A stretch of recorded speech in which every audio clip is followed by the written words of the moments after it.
Hi, Francine. How are you? Welcome. Hello. Hi there. How are you doing this today? Very well. How are you doing? Well, doing great. And we really appreciate you coming in on a Sunday afternoon. Thank you so much. My complete pleasure. I love talking about Jenny. Awesome. My name's Lee, and with Amy, we co-host these talks.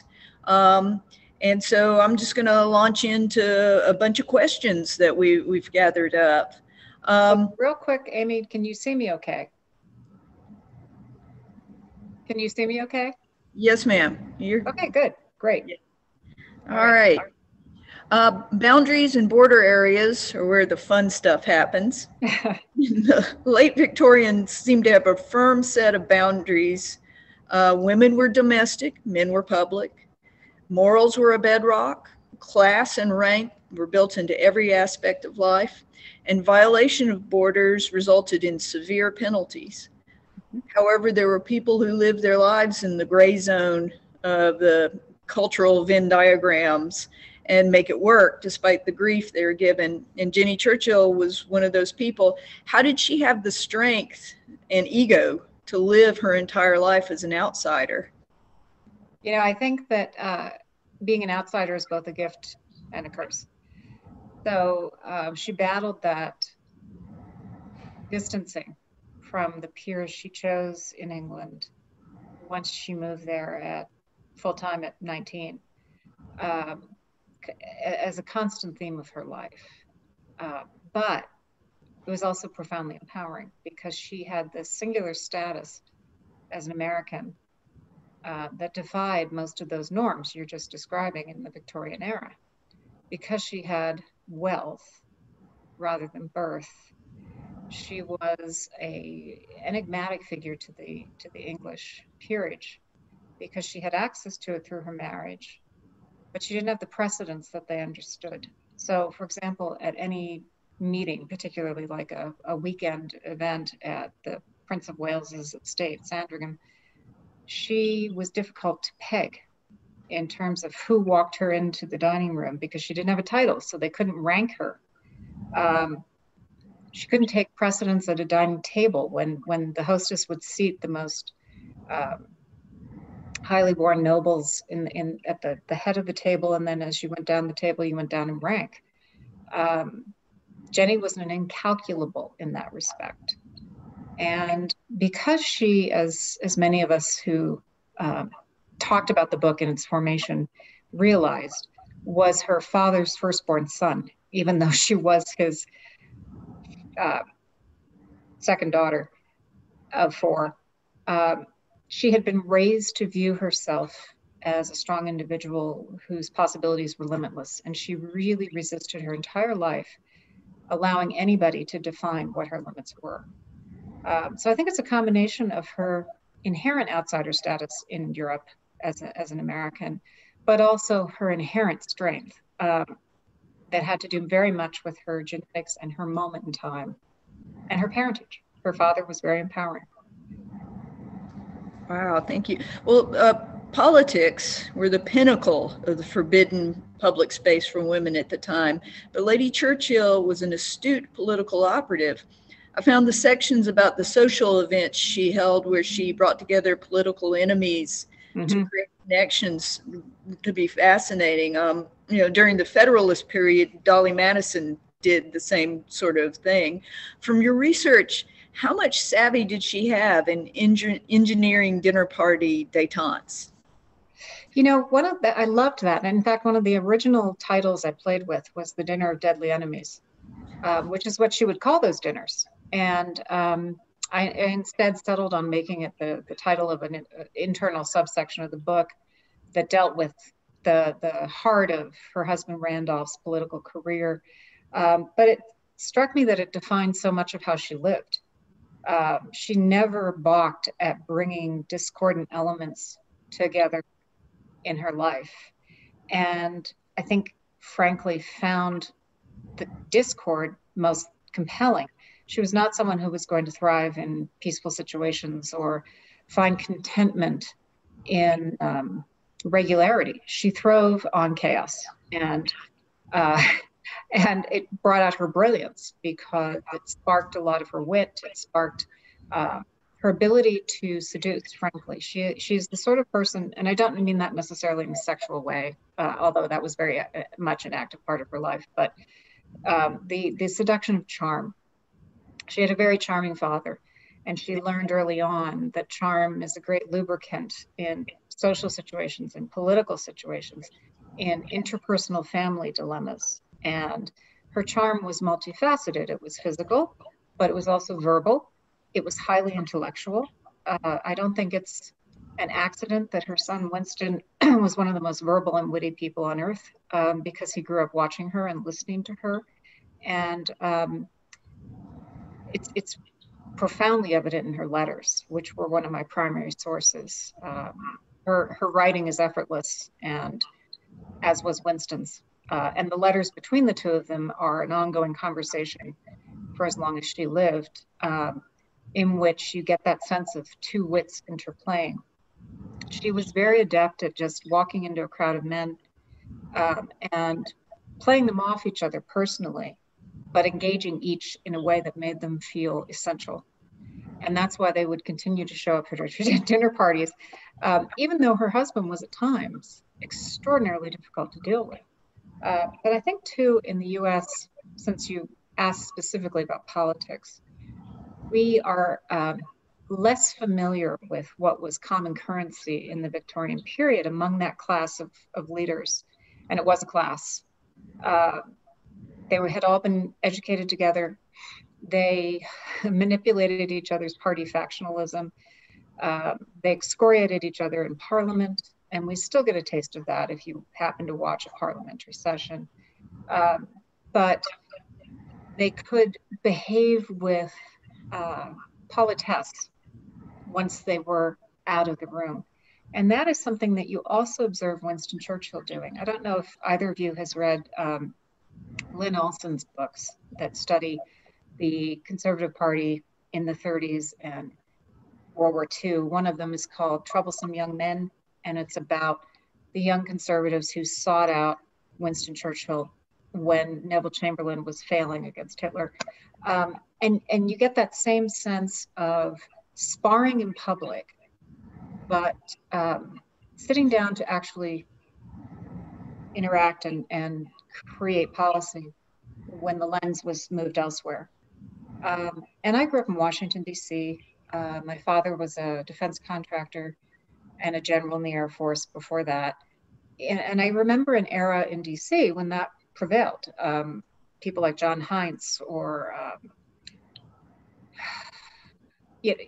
Sam Nunn, people from different parties could get together on economic and defense issues, and it wasn't relevant whether you're a Republican or a Democrat. There wasn't that sort of entrenched polarization that we have now. And I think that was very true of Jenny's era. So it was less difficult to manipulate those men to behave well at her dinner table and get something done than we might think. Excellent. Yeah, I know Truman was famous for that sort of thing with his card games. You would invite people. Excellent point. Yeah. They would work it out while they played poker. The personal was very important. Yeah. Well, there are aspects of Jenny Churchill's life that are myths and legends. Her tattoo, her lovers, her friendship, her use of style. I really enjoyed the way you wove them into the novel. As you worked on the book, did you have any doubts about weaving in the legends? Were there moments where you thought, I better cut this out because it's just too fabulous? Yeah, in an era when truth is stranger than fiction, you have to question what people will still suspend belief for as they read. I was adamant that one myth about Jenny I wanted to explode, and that was the idea that she was frivolous, nymphomaniacal, transactional about sex, selfish, spendthrift, and a bad mother. those myths have come down to us about her largely as the result of being the subject of male British biographers, all of whom lionize her son and resent profoundly that he's only half English. That the greatest figure of British history in the 20th century was unutterably to family to their dying day. And I contrast the way she was dismissed by male biographers, generally of Churchill. They would just dismiss his mother out of hand and just vitriolic in their descriptions of her. And yet Winston himself adored her and always spoke of her with reverence and love and deep understanding, because they were two of a kind. They were very, very compatible souls. And I thought it strange that people who adore Churchill wouldn't attempt to understand why he adored his mother. So that was kind of my impetus for looking at Jenny, partly. Also because she was a figure that my own mother admired greatly, and my mother was anything but Jenny-like. So I found that interesting, that she appealed to women as a strong woman herself. And after I'd researched her for quite some time, I came to the conclusion that she was very much just a woman ahead of her time, and that in today's world, she would be unremarkable for her perceived transgressions, and she would be celebrated for her strengths. She was an immensely creative person, and her proficiency as a pianist, her deftness as an artist, which inspired later Churchill himself to become a painter, her facility with words.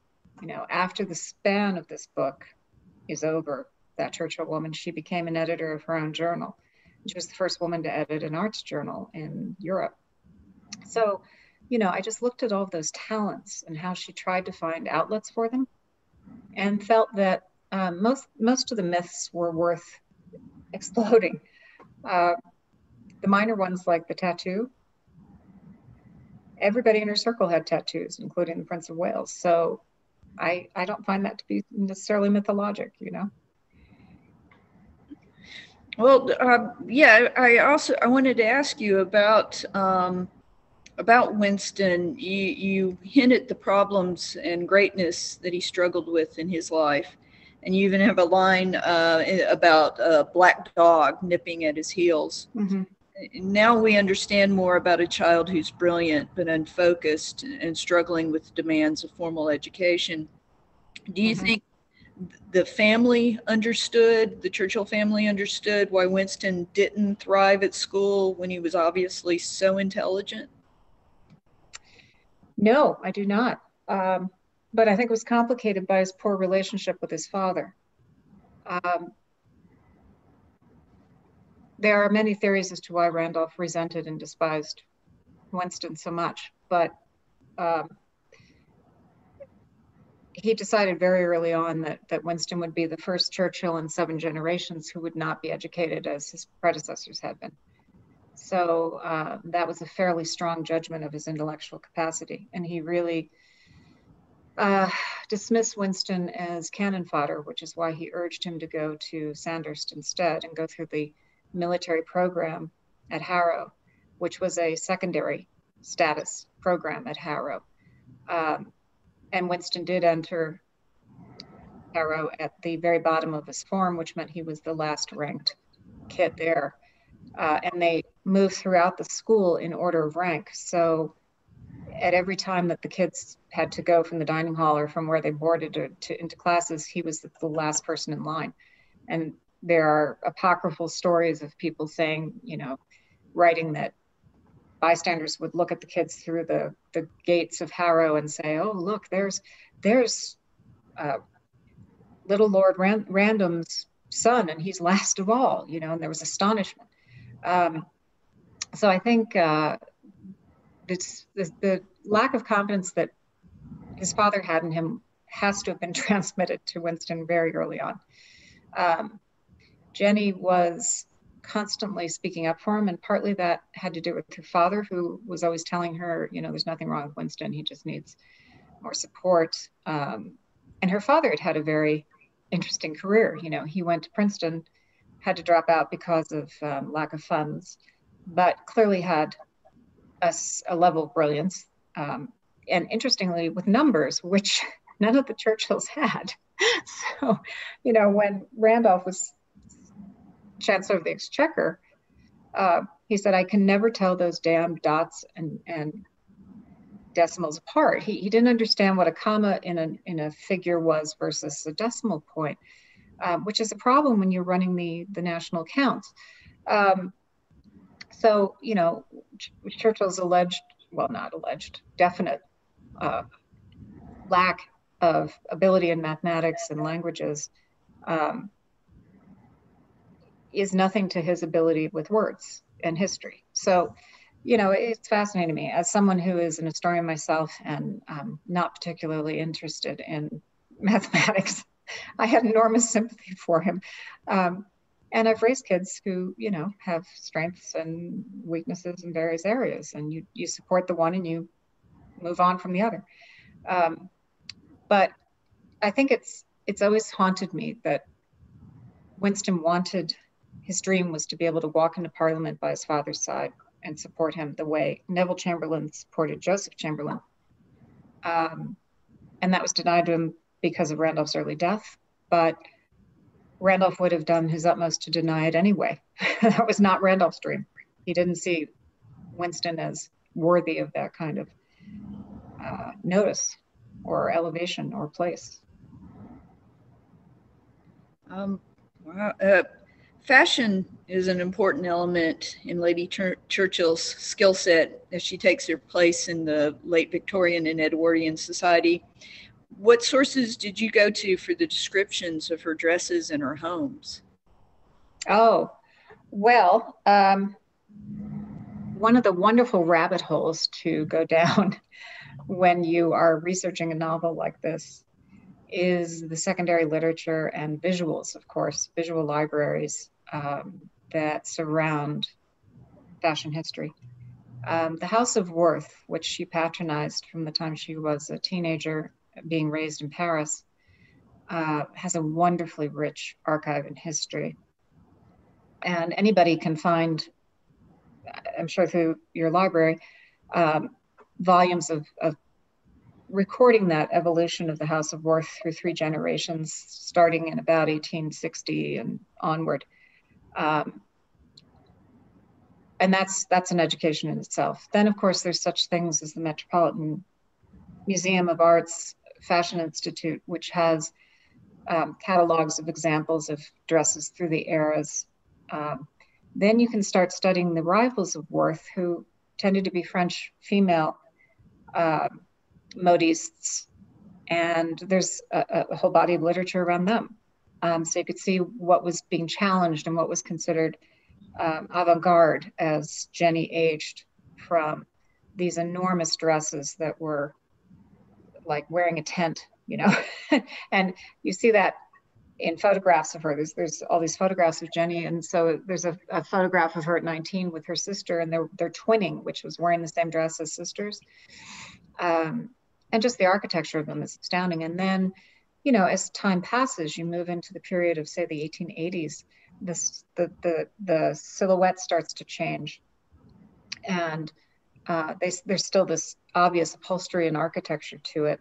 And we can get into corsets if you like, but there are whole volumes that study the evolution of corsetry and hoops, and the pads you had to wear on your arms for the enormous bell sleeves and the one point. And then you get into the amazing period of the Edwardians, when all the architecture drops away, and you almost have this silhouette akin to the Regency, which is just the dress in the female form, and the beginning of what we would consider the flapper period. So Jenny lived through all of that up to her death in 1926. And wait, I'm sorry, I think it's 22. I'm forgetting the year. She was 67, so I'd have to do the math. But, it's fascinating to see her move through that because she loved clothes so much. And because she loved clothes so much, she always was spending her money on them and wearing the forefront of fashion. And that was part of her status and her role, too. Some of the grand homes in the novel are characters just like the people. And I looked up Sheepstow to see where, where Edmund Skimmerhorn lived. And he had a great house to be a recluse in, I'll tell you that. It's beautiful. Have you been able to visit some of the homes where she lived? Oh, yeah.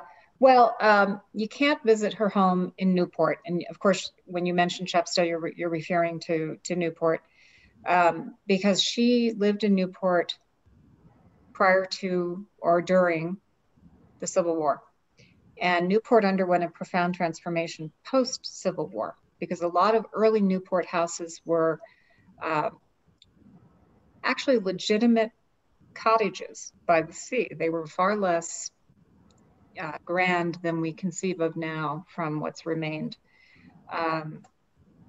So the house that I have a map of Newport from dated 1860. And what's fascinating about the Newport map is that it shows every lot on every street with the name of the owner. So I know I was able to figure out exactly where people lived that she knew personally. And that's the sort of thing that, anybody writing a book just dies to stumble over. I cannot find one that says Jerome, which leads me to conclude that in 1863, when her father moved them up to Newport, he probably rented the house.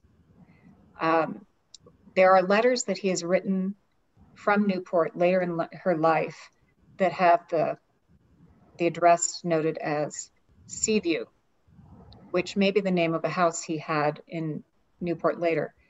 But so many of the houses in Newport were raised post-Civil War because the Southerners who had owned them originally never came back north. And property was bought by the sort of newly wealthy 1870s folks who moved into Newport at the end of the 19th century and started to build their palaces. And some of them were people like Alva Vanderbilt, whom Jenny had grown up with, Southerner from Mobile, but nonetheless Newport savvy, and by marrying into a Northern family capable of remaining in Newport as a Southerner, and of course building Marble House, which was Alva's great house. The fun thing about going to Newport now is that you can see authentically how people of that Gilded Age lived. Jenny was part of that Gilded Age, continued to know those folks, even though she remained living in England. And just seeing some of the kitchens in this house is utterly fascinating. And the pantries for china, 2 stories of glass enclosed cabinets filled with hundreds of pieces of each set of china that would be used. Considering the staff required and all of that is just immensely enlightening for how a house would have been run as well in Europe, I think. Yeah, imagine they were businesses unto themselves running those houses. Absolutely. Jenny's house in London is still extant, but it is privately owned and not something you can tour. You can, of course, tour Blenheim, where Winston was born and Randolph grew up. So, and their mansion in New York, it was torn down raised. Like the 60s. Yes. Yeah. Yes, it was. Yeah. So, a lot of the place names still have the Jerome name. Okay. Yes. And that mansion must have been utterly fascinating because it did have its private theater that seated 600 and the 2-story stables and, just an outrageous house. Took up most of the block on Madison and 26th, the corner. They had 20 carriage horses, including a Lipizzaner stallion. Just a fantastic childhood. And that was only their one house in Manhattan. They also had a house in the Bronx where he had the Jerome racetrack. And that was the house where they spent that was their country house where they spent a lot of time. But that all ended when Jenny was 13 and was moved to Paris by her mother. Yeah. I had a question about the horses and dogs in the novel. You spend a lot of detail on those. And you know, Leonard Jerome established the sport of horse racing in America. Yes. And the Churchills were part of a social set where you were expected to know about your animal's bloodlines. How much research did you put into finding out about the horses that they owned? Well, not a ton, because Randolph didn't have money. So the horses they owned in London, they were not big carriage horse people in London. They did, however, when Randolph left politics, half voluntarily, go into horse racing. And there is a lot of history about that. And the main mare who won prizes for them, the abbess, l'Abbesse de Jouarre, was named by Jenny, and she, you can find pictures of her in British racing history, as well as Count Kinsky's horses, Zodone.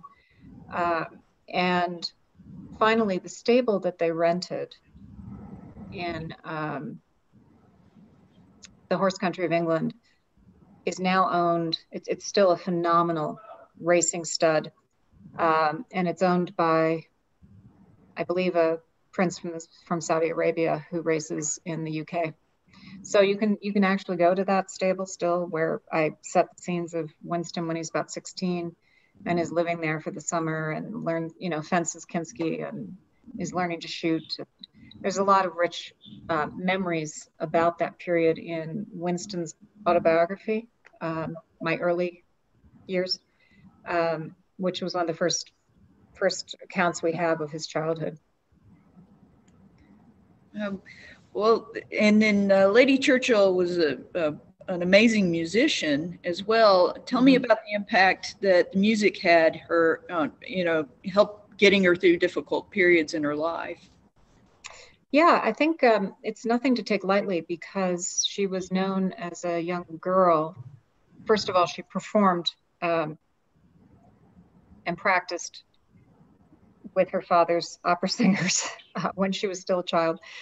Her father was passionate about opera and adopted as proteges a number of women. In fact, one of the myths about Jenny is that she was named after Jenny Lind, whom Leonard adored. He found her, in particular, among the four girls, a disciple of Chopin's, to instruct her in Paris, so that when she moved to Paris, her instruction in piano was far beyond what it had been in New York.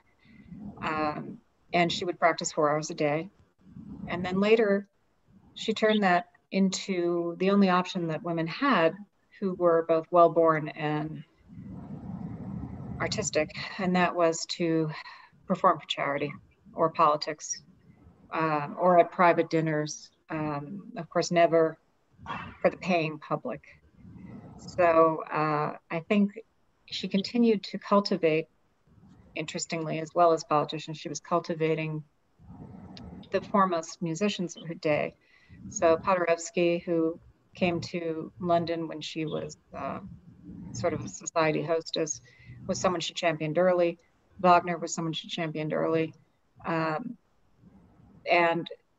there's that interesting anecdote about her going to Bayreuth for the Wagner, the first ring cycle, and having a toothache and sitting in the audience. And because her tooth was aching, she turned to someone, a complete stranger, and he gave her cocaine to pack into the tooth, which apparently you could do in Victorian Europe with impunity. So, she just, music was something that clearly I don't know that she shared as a passion with Randolph, but she shared it with enough people that it became a source of spiritual uplift for her, and very sustaining, I think, in terms of her emotional and psychological life. Well, I wanted to ask you about 1922.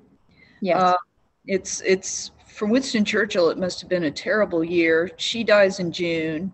Yes. His daughter Marigold dies in August, and then in the fall he loses his entire career. He said in the not his entire career, not his entire career, but everything he had up to that point. Granted, absolutely, yes, yeah. In the twinkling of an eye, I found myself without an office, without a seat, without a party, and without an appendix. What impact do you think his mother's death and the loss of her advice had on this political disaster he weathered in 22? It's very hard to say, although I imagine he was battling depression a great deal at that time. One of the important things to recognize is that, to a degree, Clementine, or Clementine, depending on how you pronounce it, had replaced Jenny as the most important woman in his life by that time. He definitely relied on both of them when she was alive, and that was a source of friction for Clementine. There's a very poignant little vignette of Winston learning that Jenny had bled out over her breakfast table, and they lived a few blocks away, and he ran out of his house in his pajamas and bathrobe and ran down the street trying to get there before she died, and when he got there, she was dead. And just that image of him running down the street in his pajamas is one I carry with me. I think that any parent's loss is troubling, but to have that loss be the beginning of a series of losses has got to be just horrendous, rather like the year we've all experienced, where you think every month, well, it can't get worse, it's got to get better. And then you're like, it's still December and we're still in this year. And oh my goodness, nothing is improving, right? So it's, I think every human being has that kind of experience. What Winston had that I do think Jenny in part gave him, and perhaps Randolph simply in a negative sense, was resilience. He had profound resilience. He was someone who could escape death, whether for health reasons or as a prisoner of war in South Africa, or on a battlefield, which he did numerous times. He never let too much destroy him emotionally. He understood, I think, profoundly that a good deal of solace was to be found in other people that he loved. But he also was very adept at turning inward. He had a lot of internal strength. So one of the lovely things, I have this book sitting here on my desk, and it's a tiny little volume, Painting as Pastime by Winston Churchill, which George W. Bush read when he left office. And that is why he started painting. Jenny gave Winston his first set of paints when he had to leave government in World War I because of the Gallipoli disaster. And she understood how to instinctively give him something that would help, without giving him advice, to your point. She gave him a skill and a pastime and a doorway he could choose to go through or not. And he clearly did, and it became a lifelong passion, but it also became a solace. In 1922, for example, before Jenny died, he's in Egypt, and he's negotiating the creation of Palestine. And there is this wonderful series of paintings from that period in Cairo, because he was fascinated by the light in the Middle East, which was so utterly different from the light in England.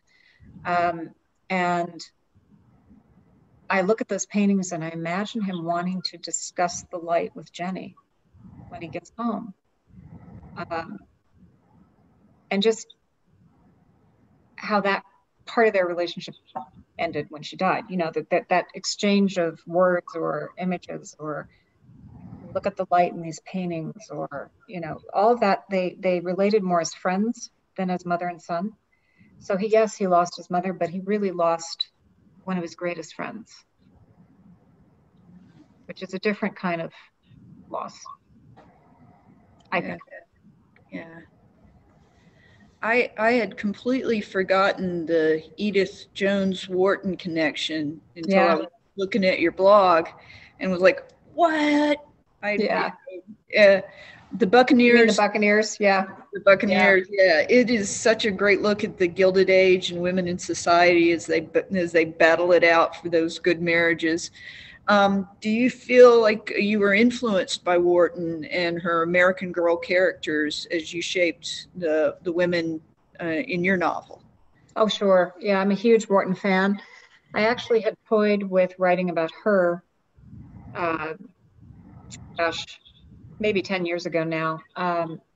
I very much wanted to write about her life in Paris and why she left America.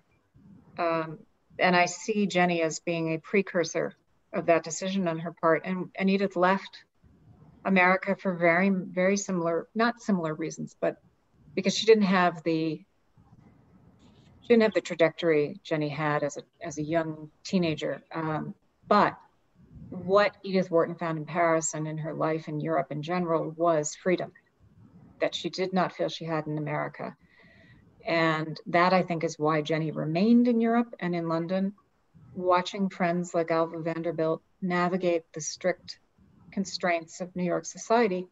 Yes, there were constraints in England, but as an outsider, she could flaunt them. So, when I said that being an outsider was a gift, it gave her a freedom that she could seize if she had the courage to do it. And I think Edith Wharton very much felt that. What I love about the Buccaneers is the way she plays with that and looking at the rigidity of British society that these American girls are both taking advantage of and constrained by, and the costs for them severally as they navigate their different choices, while also throwing in sharp relief the ways in which they were rejected by New York society because, like Jenny, like Alva Vanderbilt, like Minnie, or Connie, they were not of the right generation. It took 3 generations to cleanse new money, and they were first generation girls.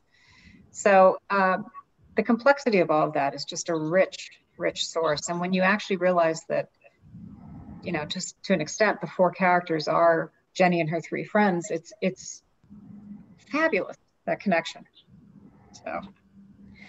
Well, you mentioned in your acknowledgments one of my favorite historians, Barbara Tuchman. Yes. She was a brilliant writer, and one of the things I